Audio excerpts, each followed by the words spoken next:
বলেন আপনি স্লোগানটা দেন। রেডি? নোয়াখালী বিভাগ চাই। বিভাগ চাই। কারণ কি নাই নোয়াখালীতে, কি নাই? আচ্ছা না না, আমি একটা জিনিস জানতে চাই, তুমি এত নোয়াখালী নিয়ে লাফালাফি করো কারণ তোমার সে কাহিনী কি? তোমার তো বাড়ি নাটোর। হ্যাঁ, তো তুমি প্রতি পর্বে প্রতিবার নোয়াখালী বিভাগ চাই কেন বলো? কারণ কাহিনী কি? নোয়াখালীর একজন ছিল, সে এখন নাই, খুব খালি খালি লাগে তাই। এবার যাকে ডেকে নিয়ে আসবো সে ফ্রম নোয়াখালী, সোনাইমুড়ি নোয়াখালী থেকে।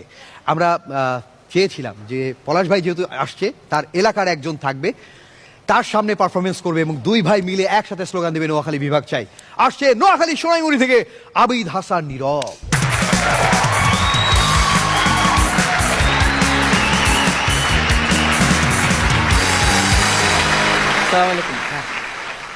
লাইফে ভালো খারাপ সব কিছু এক্সপিরিয়েন্স করতে হয় না? আপনারা যদি খারাপ কিছু এক্সপিরিয়েন্স করতে চান তাহলে অদ্ভুত অদ্ভুত টাইপের কিছু জায়গায় যেতে হবে। যেমন আমি কলেজে ভর্তি হয়েছি, আর ওই কলেজে ভর্তি হওয়ার পর না আমার অদ্ভুত টাইপের কিছু প্রাণীর সাথে পরিচয় হয়, যারা এখন আমার বন্ধু। তো আপনাদের সকালে ঘুম ভাঙে কিভাবে? অ্যালার্মের সাউন্ডে বা মায়ের ডাকে।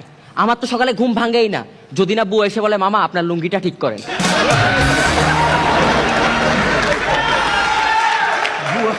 যেদিনই বউ এ কথা বলে আমার খুব খারাপ লাগে, কারণ যেদিন এটা বলবে ওই পুরা দিন আমার খারাপ যায়। তো ওই দিনে সে এটা বললো, বলার সাথে সাথে আমি ঘুম থেকে উঠে গেলাম। উঠে দেখি জোহরের সময় হয়ে গেছে, আমি ফজরের নামাজ পড়তে পারিনি। উঠে তাড়াতাড়ি অজু করে ফজরের নামাজ কাজা পড়ে ফেলছি। আমি নামাজ পড়তেই হবে কারণ পরের দিন আমার পরীক্ষা। ফজরের নামাজ পড়ে উঠতে না উঠতে জোহরের সময় হয়ে গেল। তো আমি মসজিদে চলে গেলাম নামাজ পড়তে। ভাবলাম বন্ধুদেরকে কল দিই, পরীক্ষা তো সবার। কল দিয়ে বললাম কিরে দোস্ত তোরা কই? বলে পিছে টাকা। দেখি আমার আগে সবাই আসি হাজির, সিরিয়াল ধরে বসে আছে, মাথায় টুপি, এক হাতে তসবি আর এক হাতে বই। তো আমি খেয়াল করলাম আমার মাথায় টুপি নাই, আমার টুপি লাগবে। বাইরে দোকানে গেলাম, গিয়ে দেখি ও মা স্টুডেন্টদের সিরিয়াল, সবাই টুপি কেনার জন্য। আমি সিরিয়াল ধরলাম, লাইনে আগালাম, গিয়ে দেখি 50 টাকার টুপি 150 টাকা। আমি অবাক হই নাই, কারণ এটা বাংলাদেশ। যদি তারেক ভাইয়ের বিয়ে হইতে পারে তাহলে বাংলাদেশে সব সম্ভব। ওরা যদি শুনে কালকে পৃথিবী ধ্বংস হয়ে যাবে, আজকে দেখবেন আতর তসবি সবকিছুর দাম আরো 10 গুণ বাড়াই দিবে। আমি নামাজ পড়লাম, নামাজ পড়ে বাসায় গেলাম। বাসায় গিয়ে বউকে বললাম খালা আমার খাবারটা দেন। আমি বসলাম, উনি খাবার নিয়ে আসলো, দিয়ে বললো মামা এই নেন আপনার ডিনার। বললাম খালা ইংলিশ বলতে না পারলে বলবেন না, এটা ডিনার না এটা লাঞ্চ। বলে যে মামা আমি ইংলিশ পারি, এটা কালকে রাতের বেঁচে যাওয়া খাবার, এই জন্য এটা ডিনার।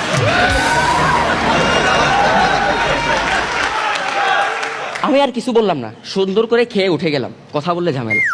আমি রুমে গেলাম, রুমে গিয়ে পড়তে বসলাম, বই খুললাম, আমার মাথা ঘুরাচ্ছে, সারা বছর কিছু পড়ি নাই, আমাকে এলিয়েন মনে হচ্ছে নিজেকে নিজে। আমার একটা বাংলা গান মনে পড়ে গেছে, পৃথিবী বদলে গেছে, পরের লাইন কি ভুলে গেছি, দেখি ভুলে গেছি। অবাক লাগে। বাদ দেন।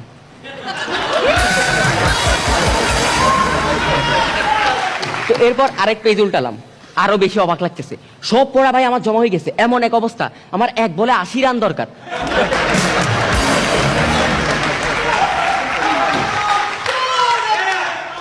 আমি বুঝে গেছি পড়া আমার হবে না, আমার অনলাইন ক্লাস করতে হবে। আমি বই রেখে দিলাম, ল্যাপটপ নিয়ে কানে হেডফোন দিয়ে অনলাইন ক্লাসের জন্য ইউটিউবে ঢুকলাম। ঢুকে দেখতেছি একটা ম্যামের ইংলিশ ক্লাস করা শুরু করলাম। ওই ম্যামের ক্লাস শুধু আমি না, আমার সব বন্ধুরা করে, কারণ ম্যামটা অনেক ভালো পড়ায়। শুধু ভালো পড়াই না, ম্যামটা অনেক সুন্দর। আমার বন্ধুরা ইংলিশ পরীক্ষার আগে ওনার ক্লাস করবে, বাংলা পরীক্ষার আগে ওনার ক্লাস করবে, মাথা ব্যথা করতেছে ওনার ক্লাস করবে, মন খারাপ ওনার ক্লাস করবে। আমি প্রায় 3 ঘন্টার মতো ক্লাস করলাম, আমার ইংলিশ বইয়ের প্রায় 3 ভাগের 1 ভাগ শেষ। হঠাৎ করে মনে পড়ছে কালকে বাংলা পরীক্ষা। 3 ঘন্টা আমার লস। রেখে দিলাম, বাংলা বই খুললাম, কিন্তু আমার পড়া হচ্ছে না। তো বন্ধুকে কল দিয়ে বললাম দোস্ত কি করতাম, পড়া হচ্ছে না। বলে চলে আমরা সবাই গ্রুপ স্টাডি করতেছি। এরপর আমি গ্রুপ স্টাডির জন্য গেলাম। তখন আমি বুঝি নাই যে এটা আমার জীবনে 997 নাম্বার ভুল হতে যাচ্ছে। আমি ওখানে গেলাম, গিয়ে তো আমি অবাক, 12টা বন্ধু একসাথে, ওরা আড্ডা না দিয়ে সবাই পড়তেছে। আমি তো অবাক, ঢুকে দেখি ওরা ওই ম্যামের ইংলিশ ক্লাসই করতেছে। ভাই একটা তো ক্লাস 5 এর ক্লাস করতেছে, কারণ ম্যাম যখন ক্লাস 5 এর ক্লাস নিত, ম্যাম আরো স্ট্রং আর আরো সুন্দর ছিল।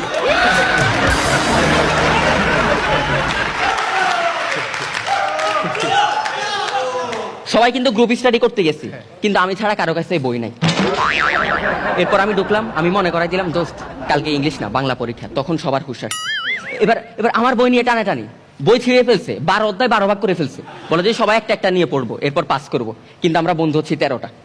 আরেকটা বলতেছে আমি কি পড়বো, আমি বলি তুই বই আনাস না কেন, বলে যে ওই তোর ব্যাগে আরেকটা বই, ওইটা দে। বললাম এটা বিজ্ঞান বই, এত কিছু দেখার সময় না, কালকে পরীক্ষা পড়তে হবে। ও বিজ্ঞান বই নিয়ে পড়া শুরু করছে।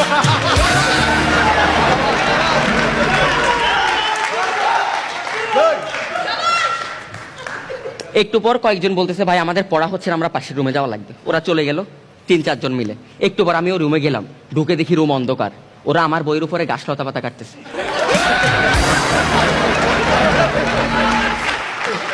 আরেকজন কোনায় বসে টানতেছে, এদিকে আমার বই খোলা, রুমে এত ধোয়া, বইয়ের আইনস্টাইনের চোখ লাল হয়ে পানি পড়তেছে। আরেক পাশে শেক্সপিয়ার, ও শ্বাস নিতে পারতেছে না, ইনহেলার নিচ্ছে।